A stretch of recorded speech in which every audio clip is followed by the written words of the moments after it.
Hey guys, Michael Williams with Rise to Wellness. Get ready for this week's Whiteboard Challenge.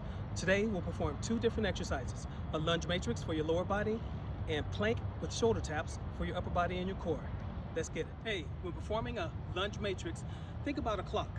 Think about 12 noon, 3 and 9, and 6 o'clock. So you can lunge in different planes of motion. So forward, to the side, and reverse. So here's a sample of what you're gonna do. You lunge right,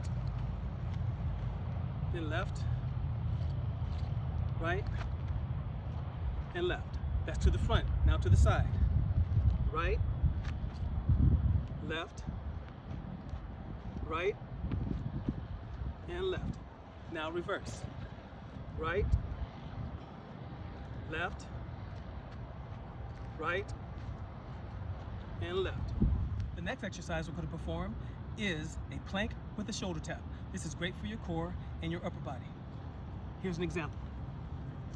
Okay, you want to have your shoulders hands directly under your shoulders, legs a little wide, and tighten your thighs and squeeze your glutes. When you perform this exercise, you want to make sure that you're not excessively tilting side to side. So you want to try to keep it as steady as possible. So you want to touch the top of your shoulders